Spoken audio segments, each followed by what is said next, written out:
에브라임 산지 라마다임 소빔에 에브라임 사람 엘가나라 하는 사람이 있었으니 그는 여로함의 아들이요 엘리후의 손자여 도후의 증손이요 숲의 현손이더라. 그에게 두 아내가 있었으니 한 사람의 이름은 한나요 한 사람의 이름은 브닌나라.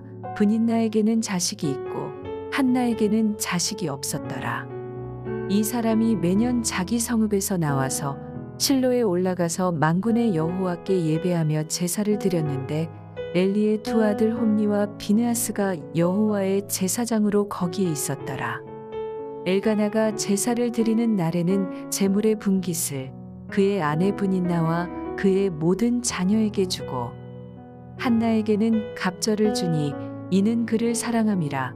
그러나 여호와께서 그에게 임신하지 못하게 하시니 여호와께서 그에게 임신하지 못하게 하심으로 그의 적수인 브닌나가 그를 심히 격분하게 하여 괴롭게 하더라.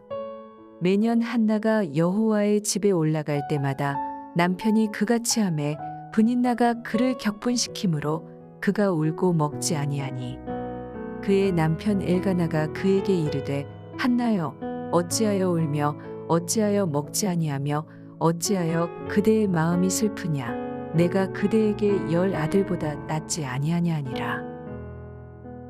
할렐루야, 토요일 새벽입니다. 오늘도 새벽 말씀 큐티를 통해서 은혜 충만한 하루 되시기를 바랍니다. 오늘부터 시작되는 이 사무엘서의 중심 메시지는요, 사람은 외모를 보지만 하나님은 중심을 보신다라는 메시지가 계속 반복적으로 등장하는 것을 우리는 볼 수 있습니다. 그리고 시작부터 이 외적인 조건과 내적인 조건의 차이가 어떻게 드러나는지를 잘 보여주고 있습니다. 오늘 본문에 등장하는 엘가나는 사무엘서에서 그저 에브라임 지역에 사는 사람으로 소개되고 있습니다. 하지만 제사장이 아님에도 불구하고 엘가나는 매년 실로로 올라가서 제사를 드리는 신실한 사람이었다라는 것을 이야기하고 있습니다. 반면에 엘리의 두 아들인 홈니와 비느하스는 공식적으로 제사장이었지만 하나님을 제대로 섬기지 않는 자들이었습니다. 이처럼 사무엘상 서두에서 엘가나와 엘리의 두 아들을 비교하며 사무엘상은 시작이 됩니다.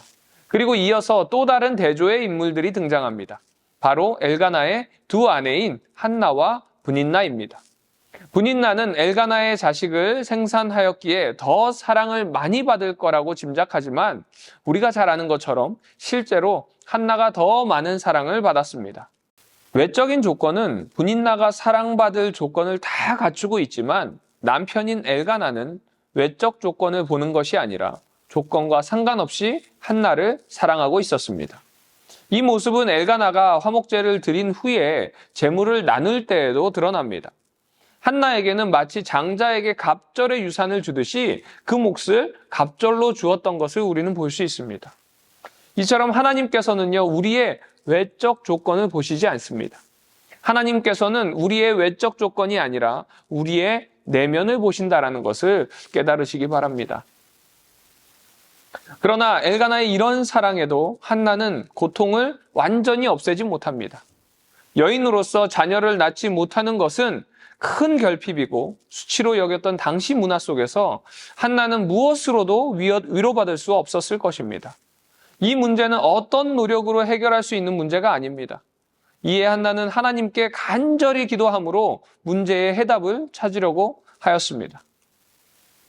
이것이 바로 문제 앞에서 우리가 취해야 할 올바른 모습입니다. 우리는 우리의 노력으로 결코 모든 상황과 문제를 해결할 수 없습니다. 그 해답은 오직 우리 주님밖에 없다는 것을 깨달으시기 바랍니다. 그럴 때에 주님께서 우리에게 문제의 해답을 주십니다. 오늘 본문에서 한나가 임신하지 못하는 명확한 이유가 제시되어 있습니다.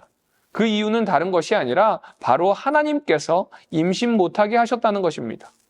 그렇다면 하나님께서 왜 한나에게 이런 고난을 허락하셨을까요? 그것은 바로 이 시간을 통한 하나님의 계획하심이 있다는 것을 뜻합니다. 그리고 그 뜻이 무엇인지 우리는 잘 알고 있습니다. 바로 사무엘을 하나님의 말씀의 대언자로 사용하기 위함이라는 것이죠. 이는 성경을 보면요, 사무엘만이 아니라 하나님께서는 이삭도 그랬고요, 세례 요한도 그랬고요. 이 땅에 보내실 때에 그들의 부모들의 고통의 시간을 겪게 하십니다.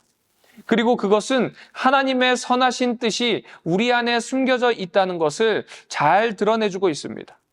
이처럼 하나님께서 때로는 우리에게 고통의 시간을 지니게 하십니다. 하지만 하나님의 그 궁극적인 목적은 우리가 고통 속에 머물기 원하는 것이 아니라 이 고통의 터널을 통해서 하나님의 특별한 은혜를 깨닫게 하기 위하심이고, 지금도 살아 역사하시는 것을 깨닫게 하시기 위함이라는 사실을 꼭 기억하시기 바랍니다. 이 은혜를 깨달을 때에 비로소 우리의 결핍의 문제가 바로 축복의 통로가 되는 줄로 믿습니다. 그 믿음으로 오늘 하루도 승리하는 우리 남서울 비전교회 성도님들 되시기를 주님의 이름으로 축원드립니다.